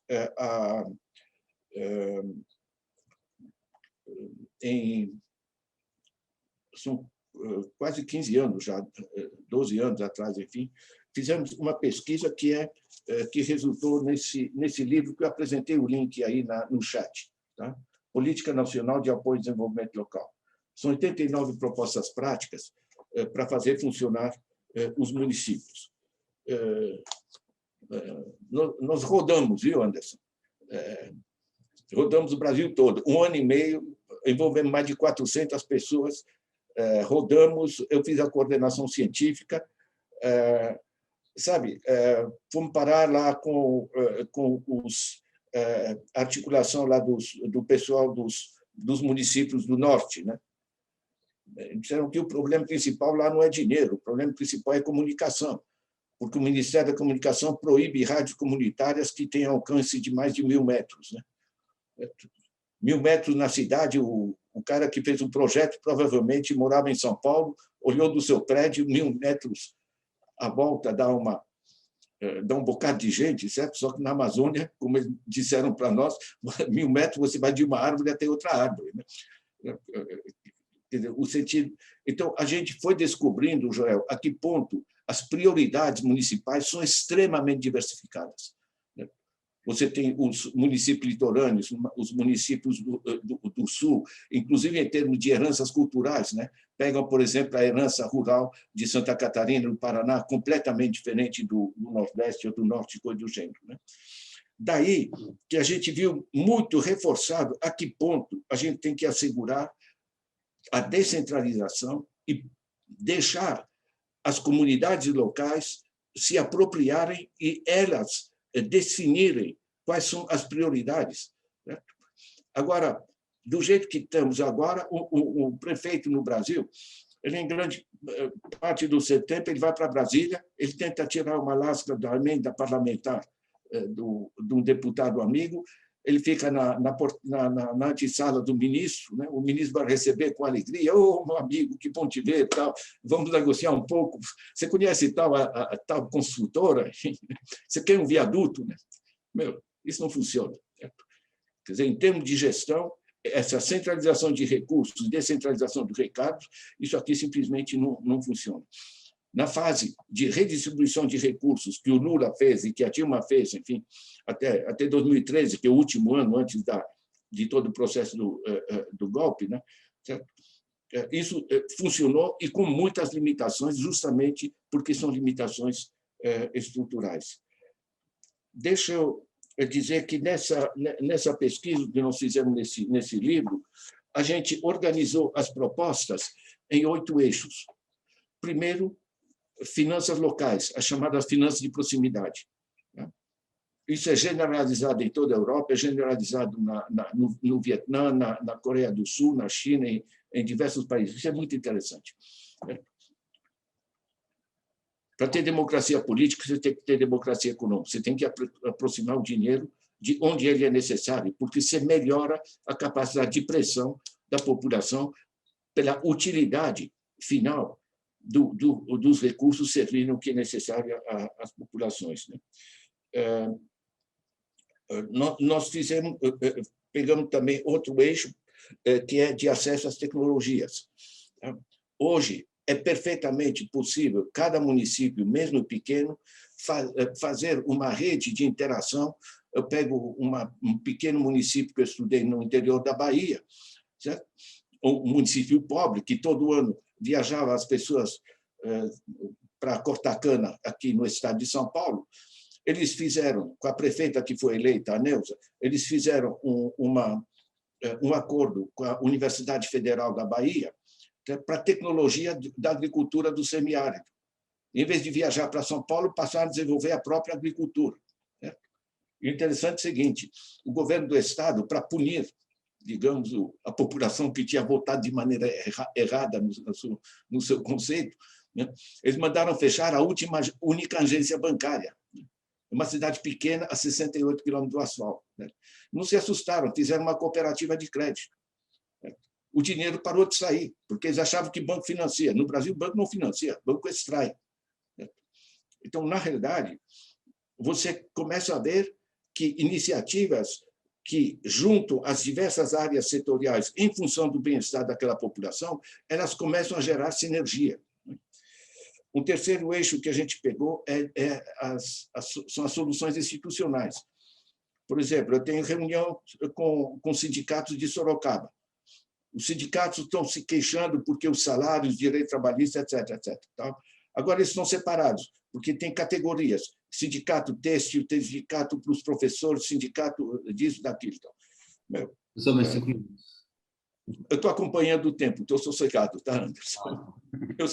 Eu sou contido nessas coisas. Mas, de que eu estava falando, meu Deus? Sorocaba. Sindicatos, né? Sabe o que é? Eu falo para eles, gente, você sabe o que é? Vocês juntam os diversos sindicatos da cidade de Sorocaba, faz uma reunião, pensa como é que a gente melhora a cidade. Mano. Forma um conselho, certo? Com os sindicatos, com alguns empresários de cabeça aberta, com as organizações da sociedade civil local. Vocês criam um núcleo pensante e de pressão da sociedade civil em função das necessidades daquele município. Vocês vão poder acumular conhecimentos sobre a situação do orçamento, de onde está indo o dinheiro, porque vocês vão formar as pessoas na compreensão do seu território. Nós conseguimos, junto com o Jacob Anderle, eu participei desse negócio anos atrás já, em Santa Catarina, no estado de Santa Catarina, a gente criou a dinâmica chamada Minha Escola, Meu Lugar. Se organizou o ensino do próprio município, dos seus dados básicos, nas escolas. Você gera uma nova geração que conhece o município, conhece as necessidades, sabe quanto dinheiro entra em todas essas coisas. Entende? É interessante, né, essa apropriação. Portanto, não dá para pensar só, eu me interessei muito, né, pelo que o Joel trouxe das visões de como funcionam as câmaras, como funcionam as freguesias, etc. Né? Nós não podemos ficar no Brasil apenas no prefeito eleito e nos grupos politicamente polarizados que estão na Câmara Municipal de Vereadores. Nós temos que ter instrumento da sociedade civil organizada. O sueco médio pertence a 4 organizações comunitárias, organizações da sociedade civil. A política não é uma vez a cada 2 ou a cada 4 anos quando se vota. Não existe democracia quando se exerce, digamos, a cada 2 anos. Você tem que ter estruturação da sociedade em torno dos seus interesses, senão a coisa simplesmente não funciona. Né? Nós temos que criar sistemas de informação. Né? Eu tive, tempos atrás, com o secretário de Planejamento de Minas Gerais. Ele disse, olha, apenas 1/3 dos municípios em Minas fez alguma prospecção de subsolo. Meu, como é que pode? Quer dizer, o prefeito eleito faz um viaduto, leva uma graninha e estou feliz, certo? Minha reeleição está financiada. Estou simplificando, enfim, ridicularizando um pouco, mas, basicamente, como é que os municípios, você conta nos dedos no Brasil, município que tem um sistema organizado de informação sobre o próprio município. Certo? Isso é vital. Certo? Outro eixo, comunicação. Como é que você pode ter democracia se você tem uma população desinformada? Então, cada município no Brasil tem aquela verba ali que vai pôr no rádio, nós fizemos isso, construímos tantas creches, etc. Meu, isso é muito mais do que isso. É um sistema permanente online de informação. Eu lembro que no município de Londrina, lá no sul, né, eu visitei, né, junto com o prefeito, né, ele tem um sistema muito simples. Ele colocou o terminal do computador da Secretaria de Finanças dele em 4 lugares públicos da cidade. Qualquer pessoa pode acessar. Se não entende, vai com o contador, vai com outro político, ou com um advogado, uma coisa para entender as coisas. É transparência. Certo?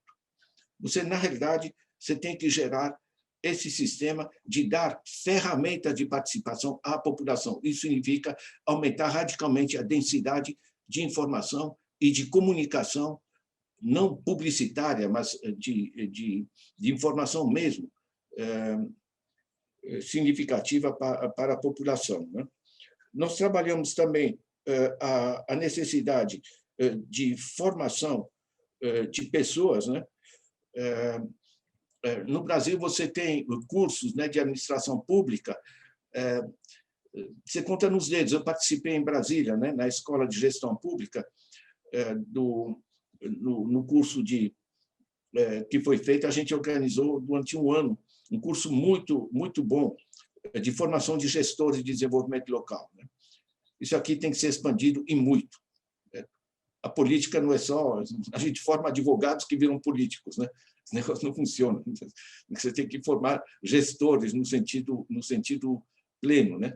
Nós, no Brasil, em geral, temos ou administração de empresas ou administração pública. A gente não estuda como é que você conecta o conjunto para funcionar.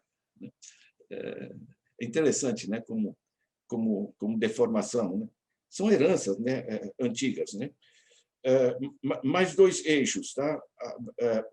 A política de emprego. Né?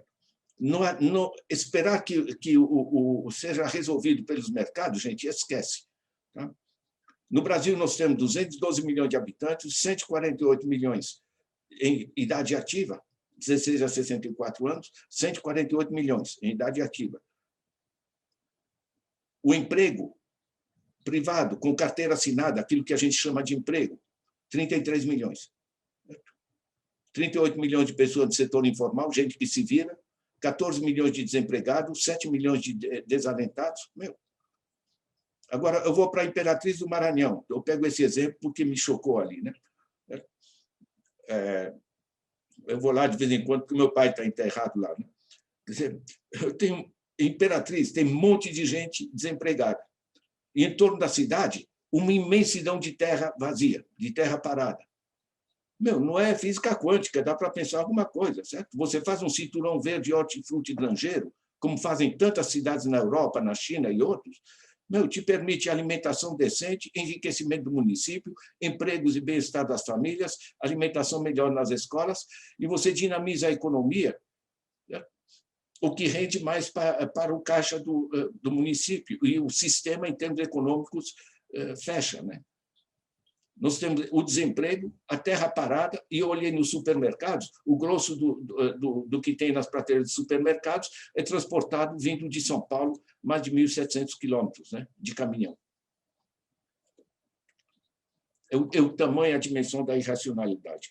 O último aspecto, o último eixo é das políticas ambientais. Né? não dá para a gente não colocar na linha de frente, junto com a desigualdade, o meio ambiente, a destruição ambiental e a desigualdade que destrói as pessoas, certo? Como os dois eixos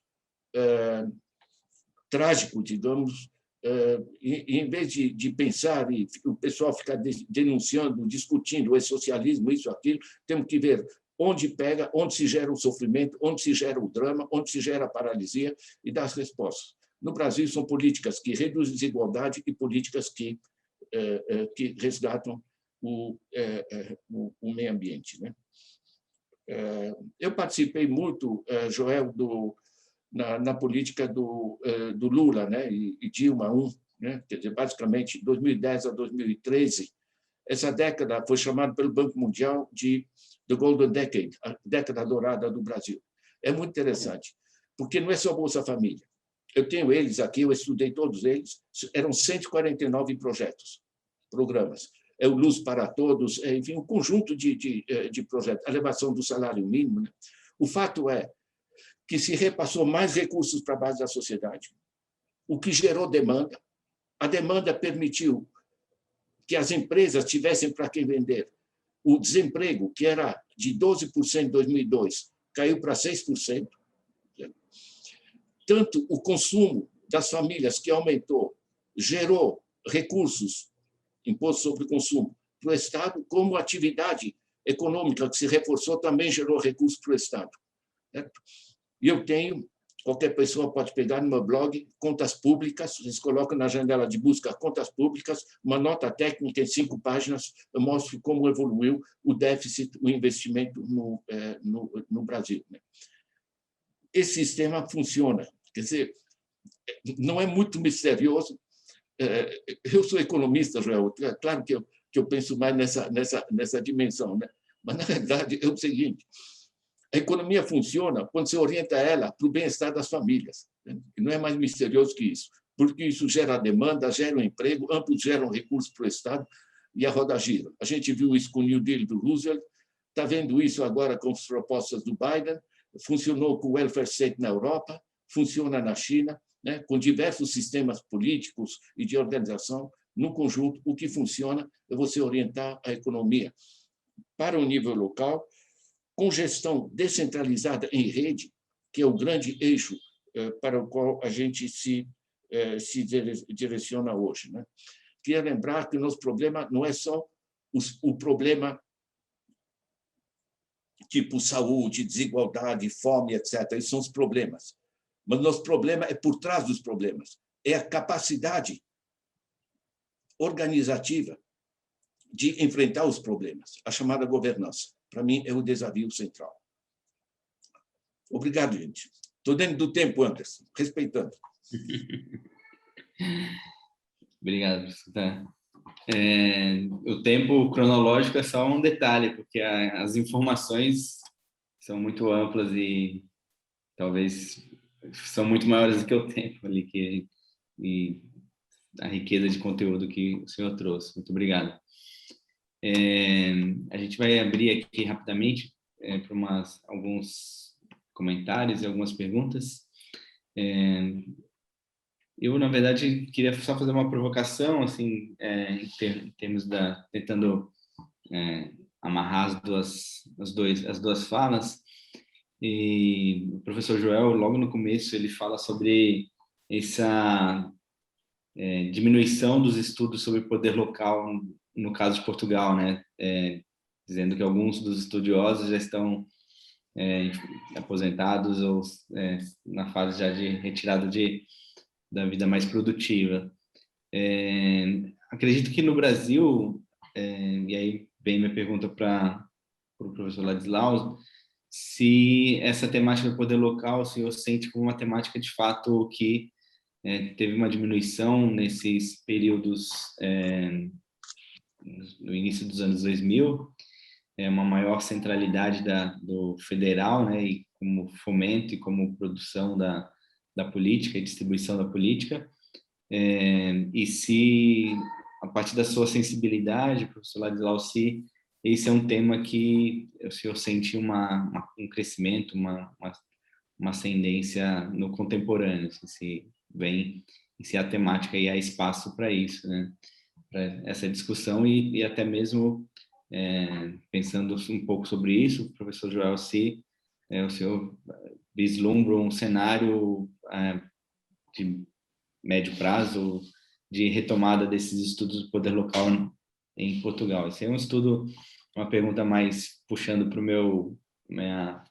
a minha curiosidade, meu tema de pesquisa, mas queria ouvir um pouco disso. O professor Joel toca na questão do poder local como vindo de uma tradição francês, até uma perspectiva que vem sendo adotada em estudos sobre lideranças locais na Europa. Esse tipo de Estado francês, ou essa tradição franco de formação do local e do papel da liderança, acaba dando uma centralidade muito na figura do presidente de Câmara, no caso de Portugal, e no prefeito, no caso do Brasil, né? E aí um pouco do que alguns problemas que o professor Ladislau já tocou aí com essa figura desses prefeitos não conseguindo pensar estrategicamente, acabam sendo interlocutores com o ente federal e fazendo uma relação muito de alguns, como alguns falam, passar o pires para tentar arrumar alguns recursos para os municípios, né? E aí, nessa perspectiva, o professor Joel queria entender se há estudos sobre esses atores que ocupam esse espaço da presidência das câmaras, em termos de onde vêm, para onde vão, um pouco dessa perspectiva, pensando eles como atores políticos uma perspectiva mais ampla, porque essa, de fato, é uma carência aqui no Brasil, é um espaço pouco analisado, pensado no papel do prefeito, e aí o problema, como o professor Ladislau tocou, é na relação desses atores com os grupos tradicionais da cidade e acabam limitando a própria participação social, diminuindo as estratégias em relação a isso.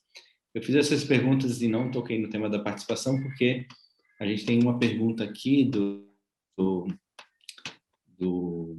Carlos, deixa eu entrar aqui, do Carlos Thiagos de Farias, que é da Federal da Paraíba também, e a provocação dele é no sentido de saber se a instituição da democracia direta, no lugar de uma democracia delegativa ou chamada representativa, não poderia ser uma forma de fomentar uma nova cultura de participação, integração e planejamento da coisa pública. Então, aí pensando nos casos de experiências participativas e até mesmo da democracia direta, como o Carlos coloca, nos casos brasileiros e português, né? Mas um pouco também nessa experiência. Vou passar então para uma rodada final. Eu queria já também abrir para os professores fazerem as considerações finais, além das respostas, para a gente respeitar o nosso teto aqui e respeitar também o horário do professor Joel, que já está chegando perto da meia-noite. Estou contribuindo para a vida noturna, para a sua vida noturna, Joel. Contribuindo para a qualidade do sono, né? Que a gente sai de um evento desse, a gente fica ainda um tempo espertos, então precisa passar para um tempo mais de relaxamento para dormir depois. Então, eu começo só por fazer uma observação. Um aspecto que o professor Dalmor não referiu e que eu quero relevar, eu estou quase a tomar o lugar dele, porque ele, a dado passo, no seu livro sobre o poder local, diz que existem, estou a falar, enfim, não é, estou a citar de cor, não é? Existe competência a nível destes municípios, não é? Existem recursos, existem pessoas qualificadas. Portanto, no fundo, o que ele diz é que é uma falsa questão. E eu concordo com isso, e isso é válido também em Portugal. Porque, de facto, o problema, durante algum tempo, pensava-se que o poder local era pequeno, periférico, que não podia ter muitos poderes, porque ia se tornar, naturalmente, um poder corrompido, não é? Um poder ineficiente, podia ter os mesmos vícios que tem, enfim, os poderes centrais um pouco por todo lado, não é? E de facto, julgo que essa ideia, não é, que ainda por vezes acontece de associar o poder local a uma esfera do sistema político com menor capacidade, é de facto uma ideia que deve ser combatida, deve ser, precisamente por isso é que eu falei de muita gente que tem a sua carreira ligada às câmaras municipais em Portugal, portanto, também no Brasil certamente acontecerá o mesmo, que são pessoas de excelência, não é? E, portanto, têm grandes carreiras também, embora neste domínio mais restrito. O que eu disse foi que, de facto, não chegaram aos altos cargos, não é? Da nossa hierarquia política, mas não significa que não sejam, de facto, pessoas com elevado mérito. Isso é bom sublinhar aqui. Portanto, desfazer essa ideia. Sobre os estudos sobre o poder local, é verdade que o principal centro de investigação é o Centro de Estudos Sociais da Universidade de Coimbra, é onde há estudos mais numerosos em torno destes temas, mas eles de facto não são abundantes. Isso tem que ver também com outra coisa. É o facto de o nosso panorama de estudos sobre a política, o fenómeno político em Portugal, está muito dominado por uma perspectiva da ciência política. Não é bem a da sociologia. Portanto, a ciência política, de repente, tomou bastante conta do nosso espaço mediático, um pouco também do espaço científico, com muitos estudos, muita investigação sobre comportamento eleitoral, porque é que as pessoas votam em A e em B e não em C, e também, um pouco, agora nos últimos anos, uma preocupação, não é, com o surgimento dos extremismos políticos, não é? E, portanto, vai-se muito pedir a resposta à típica perspectiva, que é ali à volta dos numerozinhos e de alguma legislação, e por aí fora, pede-se muito aos cientistas políticos, não é? Que, por vezes, de facto, não conseguem, tentando antever um pouco o futuro, eles não conseguem encontrar grande resposta para estas questões, designadamente as respostas que, por vezes, podemos encontrar, precisamente nos exemplos da nossa administração local e, portanto, de um sistema mais descentralizado. Depois, em relação à questão da democracia direta, é uma questão complexa, não é? Porque eu poderia dizer, uma resposta simpática, sim, nós temos aqui as nossas assembleias, reuniões da Assembleia de Freguesia, são abertas ao público, as pessoas podem ir lá com alguns problemas, também as reuniões das Assembleias Municipais, as pessoas podem ir lá colocar problemas.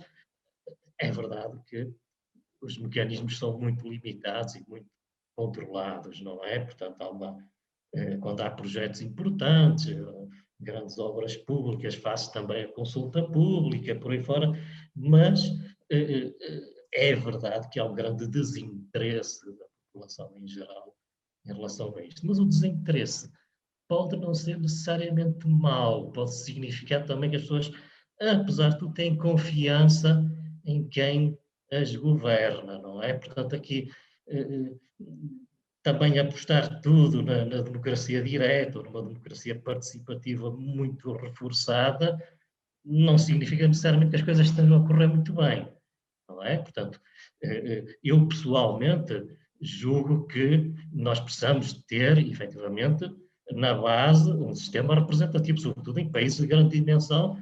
Mal era se precisávamos de perguntar às pessoas sobre tudo e mais alguma coisa, não é?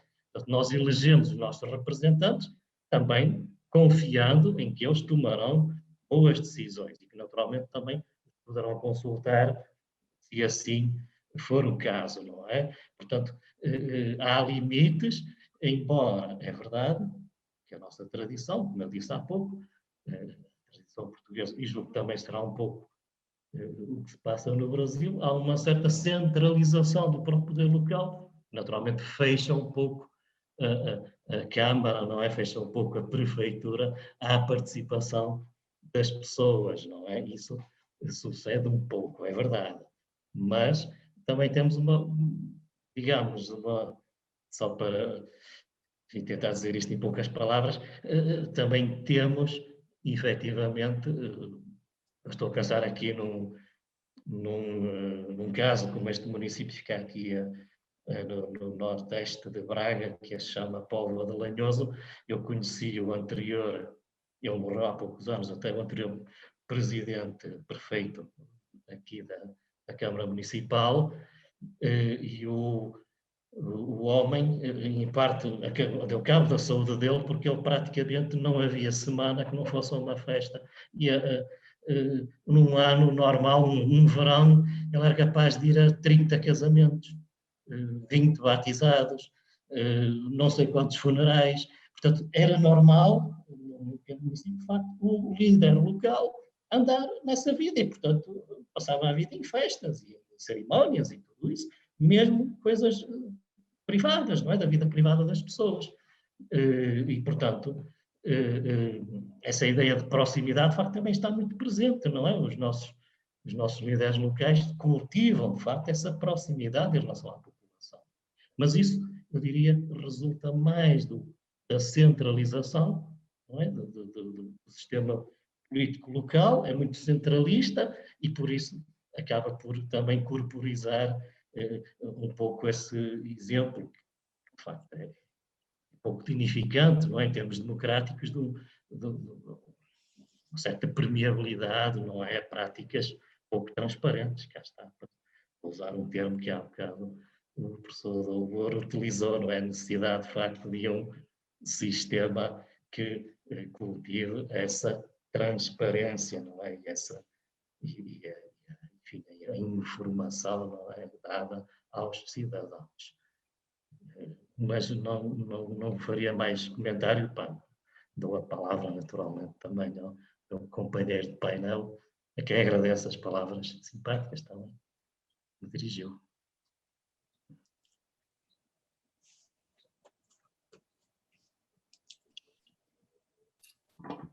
Professor Ladislau?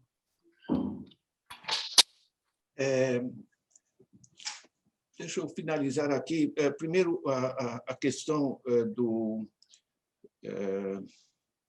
se fala menos em poder local. Gente, os grupos que reassumiram o poder, eles não gostam de sistemas descentralizados e participativos. É tão simples assim, né? O José Serra acabou com o que foi desenvolvido no tempo da Luísa Erundina e expandido com o tempo do Fernando Haddad, né? Que eram as subprefeituras. Entendeu? Você gerar um pouco de sistema participativo ao dividir repartir, digamos, as responsabilidades para diversas regiões de São Paulo, né? Eles acabaram com isso, né?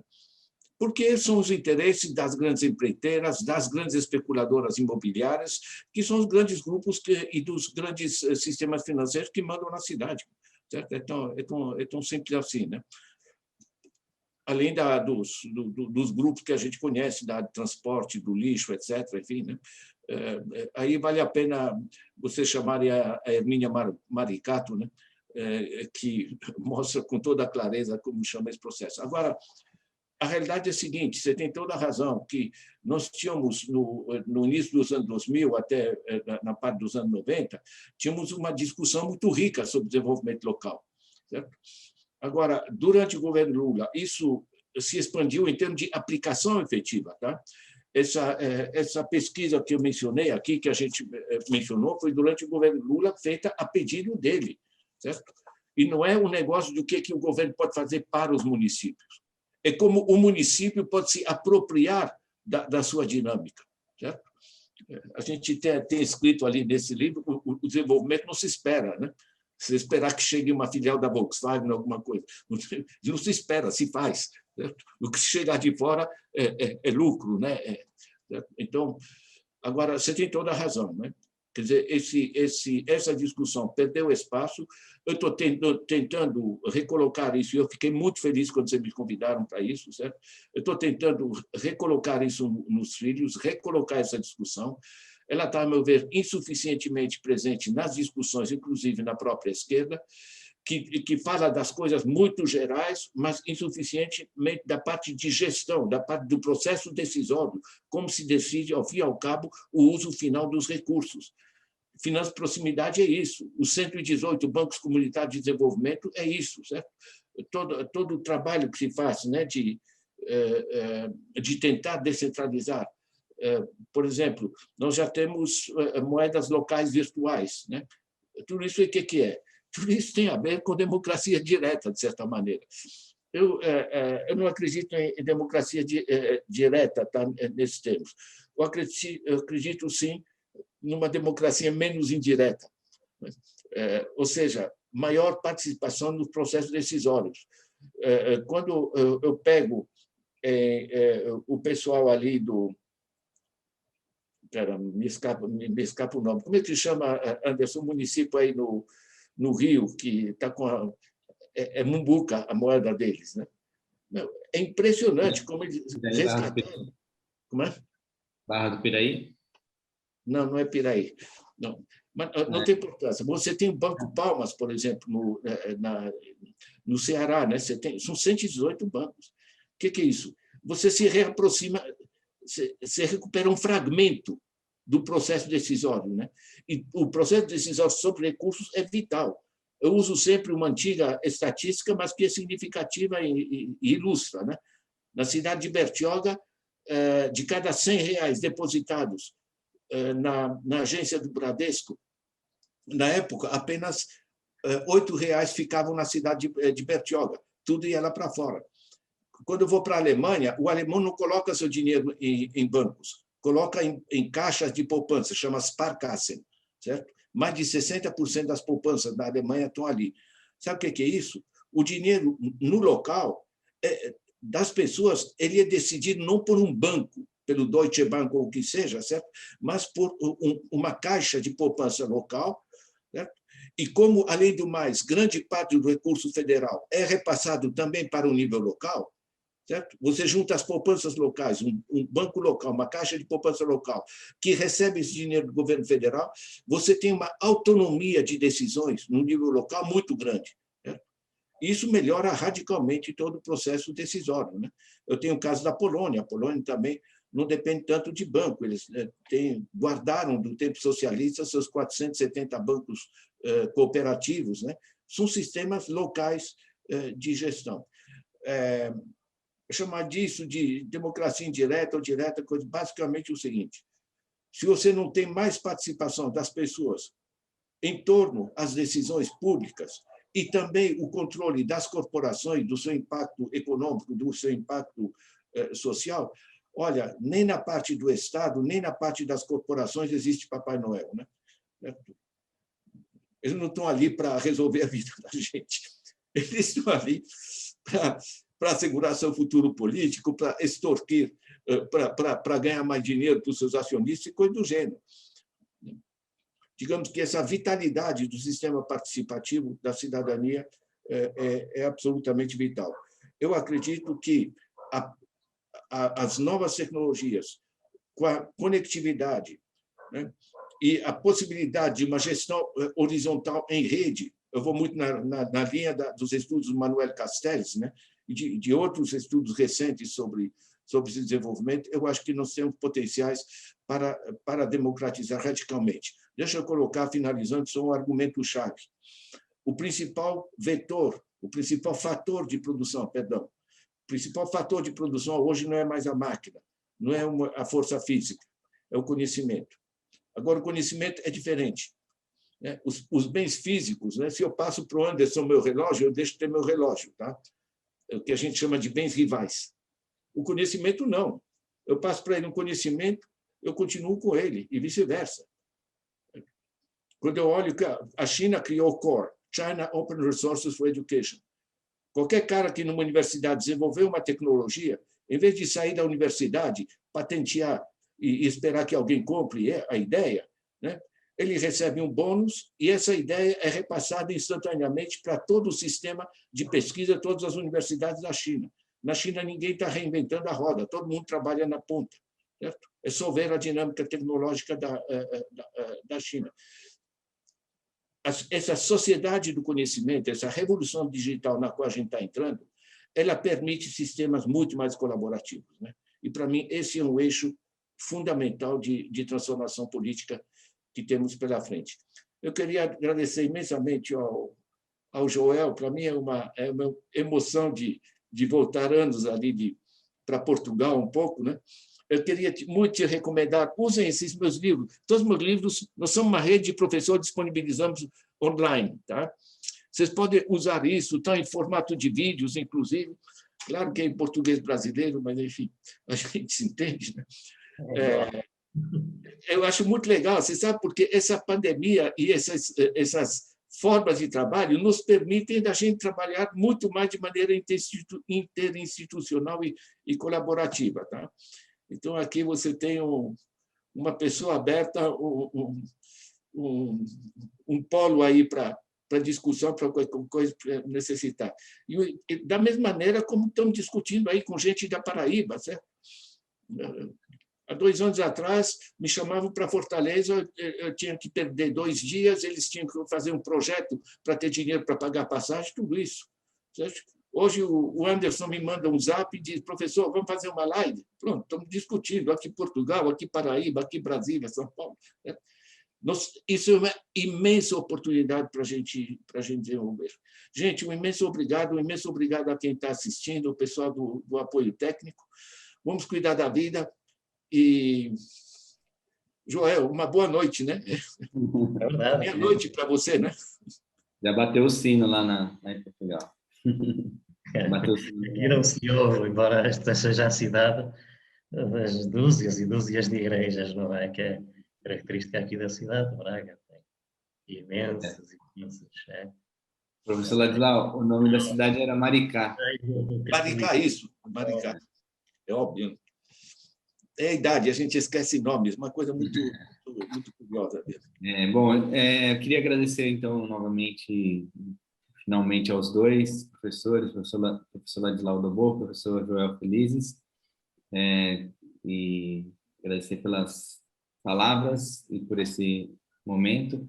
Esse evento está gravado no YouTube, na página do canal do Laboratório Social, então fica disponível também para outros momentos a gente usar como material de aula, material de estudos. E obrigado e um abraço para todos.